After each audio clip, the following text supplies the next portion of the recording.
transfer such a non-local damage model into the industrial practice.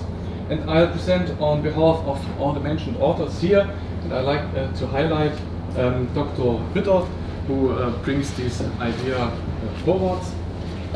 And I hope that I can convince you at the end to at least test this iteration-free calibration strategy, which I'd like to propose now. Of course, this work is motivated by the high demands on our simulation tools. So we'd like to predict, so to say, the failure of structures and materials up to the crack growth and so on.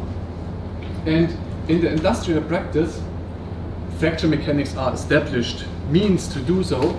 So that means if we have some imperfections like cracks, they can use fracture mechanics using different guidelines and standards, but this leads to too conservative results. And when they ask scientists, they would maybe say, okay, let's use non-local damage models because they have some advantages like mesh independent results which can be delivered, and of course they include some things like constraint effects and so on. But first, of course, you have to convince the managers of the companies to use these models, and this is a hard step. I don't like to talk about that. But when you speak with the engineers, they have a bunch of questions which should be answered. For example, which model should I use? Or are there robust finite element solutions available? How is the FEM set up in general? And what about the parameter calibration strategy? And I'd like to answer these red highlighted things within this talk. The first answer is we'd like to use the GDN model when we talk about ductile failure. Because the GDN model is sometimes called a golden standard, and it has a micromechanical background, so it's based on this void chrome mechanism, and it has some advantages, especially concerning the constraint effect. So it means this is something like an intrinsic property that it can predict constraint effects. So this is the typical assessment point here, but we can now exploit the potentials towards other constraints in our real component. To go on, I have to introduce the GDN model just in a nutshell to make clear about which parameters I'd like to talk today. So we may know that the GDN model depends on the hydrostatic stress state, so this is the yield function, and it shrinks towards a zero stress state if the damage variable, which is the void volume fraction, evolves. And here we have two typical parameters, Q1 and Q2. Then we have a void growth law, which in our case for the non-local damage model depends now on a non-local variable, which is the volumetric plastic strain, but the non-local counterpart. So we just take into account void growth. We have an initial void volume fraction and this effective void volume fraction, which depends on FC, a critical void volume at void coalescence, and this kappa, which is something like an acceleration parameter. And here we rely on an implicit gradient enhancement. So that means we have to solve an additional Helmholtz type equation, which additionally provides such an internal length parameter. And overall we have these parameters to be determined. And to answer one of these questions, we also provide a very efficient finite element implementation due to the similarities of this Helmholtz type equation with steady state heat equation. So that means we can implement this using a thermomechanical coupling step, for example in Abacus. I don't like to go into the details, we published some papers about that. And now we can come to the key point, which is the calibration strategy. So especially Gerhard Hütter published some papers on the influence of these different parameters, especially on the crack growth resistance curve. So we need this crack growth resistance curve because from a dimensional analysis we see that the R curve scales with the internal length parameter, which has been introduced by this non-local GURSON model. So this influences at the end our fracture initiation toughness, and further numerical studies showed that especially this ratio of Fc to F0 influences the slope of the R-curve, so to say the tearing behavior. And we fix some of these parameters a priori because these are the established ones from literature, for example Q1, 1.5, Q2, 1, and so on. And we cast especially the nucleation mechanism into the initial void volume fraction. Because some of our studies showed that it has no effect on the final results. And we get rid of the parameters which came along with the nucleation mechanism. Here this calibration strategy is now illustrated, so that means we have actually to determine these two, the internal length and the Fc to F0 ratio. So, for example, we can receive such an R-curve from a CT test, and then we have to do these both steps. First we calibrate the tearing, so to say the slope of the R-curve with this ratio, and then we can shift the initial fracture toughness with help of the internal length. But this is an iterative strategy, so it depends on the material parameters, for example the strain hardening in addition, but it works.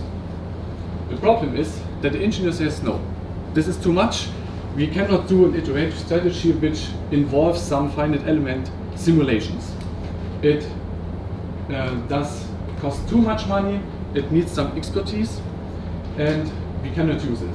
And that was now the point where we like to present the idea that we rely on some basic assumptions, especially on the hardening behavior of the materials.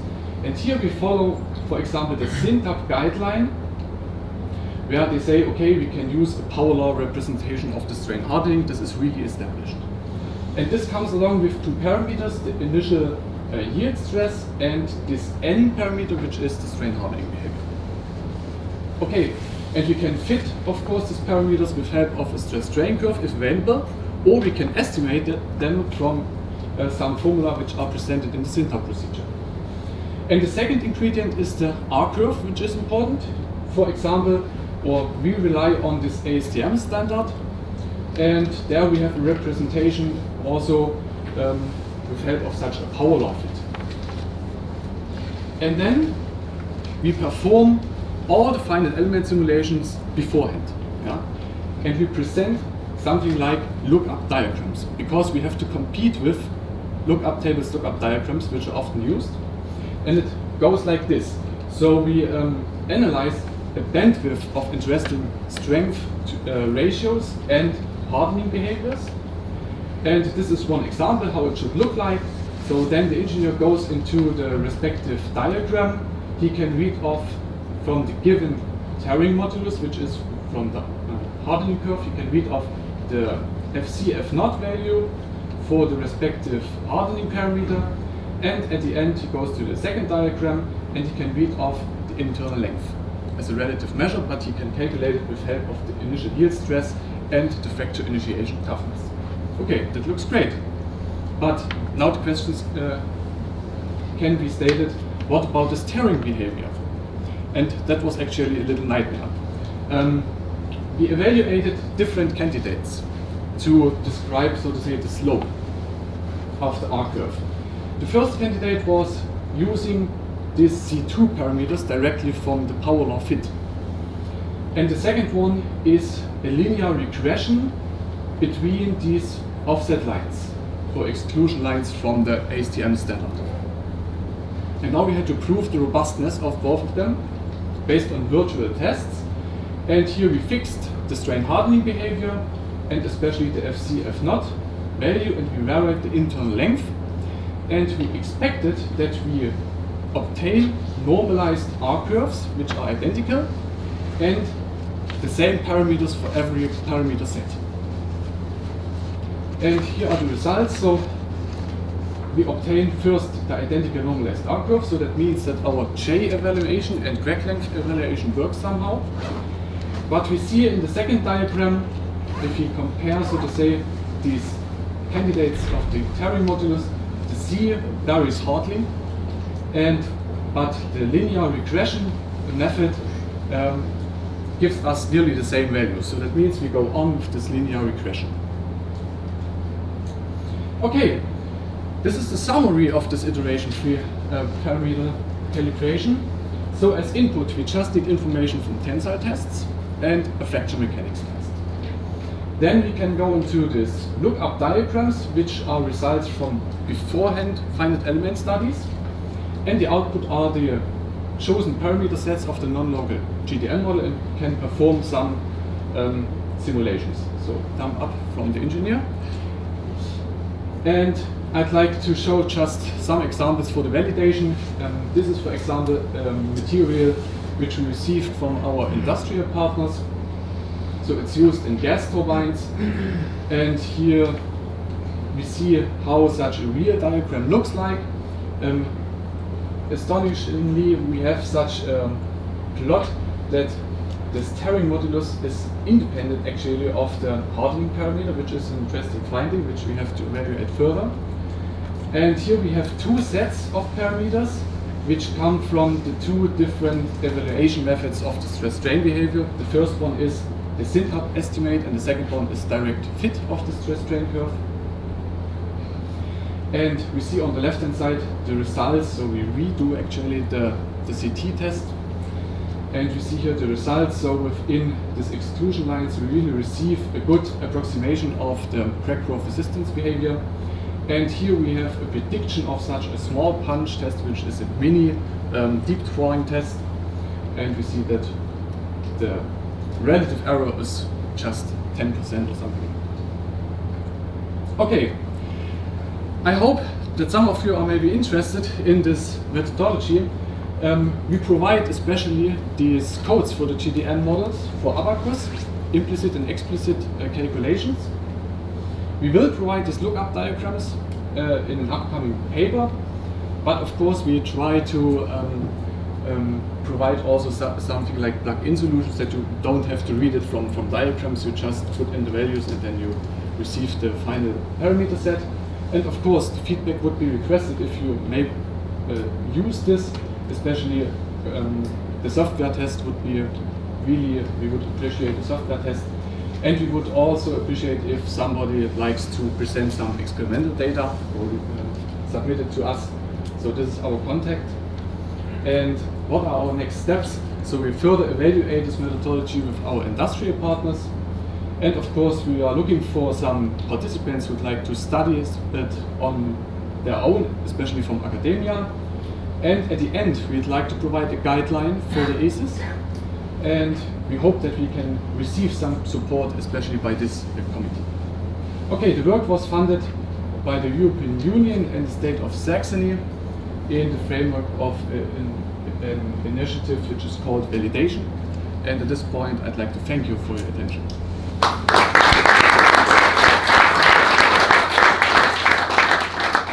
Thank you very much for the presentation. Are there any questions? Yes? Nice presentation. So can you say a bit about the application range? Specifically, of course, you need to have this sort of like void initiation, coalescence mechanism, but you also implemented here that the initiation regime is completely not important. So what, like, how broad is the class of materials that is applicable to? So of course, we are looking at steels. Yeah, this is clear. And concerning the application, it should be applied to situations where we have, where we expect mode 1 crack growth. Yeah. Because other modes are not taken into account by especially this non-local GURSON model. Yeah. And then basically all steels would apply the same? Yes, we applied it to mild steels, high-strength steels, and so on. Yeah. But you have to provide an R curve, so it needs somehow an R curve behavior. The variable on which you're doing the regularization is the volumetric strain, yeah, exactly. Or volumetric strain rate? No, the volumetric strain. It's the volumetric strain. Does it mean that you're performing a kind of regularization on the porosity or on the porosity rate? So at the end, yeah, you are right. It's just, so the regularization is just on this driving force, so to say, the volumetric plastic strain. But I think that at the end, also the porosity is regularized, not just its rate. I know that there are different approaches where they directly use the rate which is regularized. For example, Professor Seidenfuß from University of Stuttgart, he is using such approaches where the rate is regularized, but in our case I think not. My concern is that if you regularize the volumetric strength or the porosity, you might repeat the process over and over each time step, and finally completely regularize everything. No, that doesn't happen. No, that's not observed.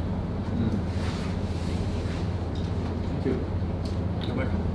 Thank you very much for the presentation, and thank you very much for this session.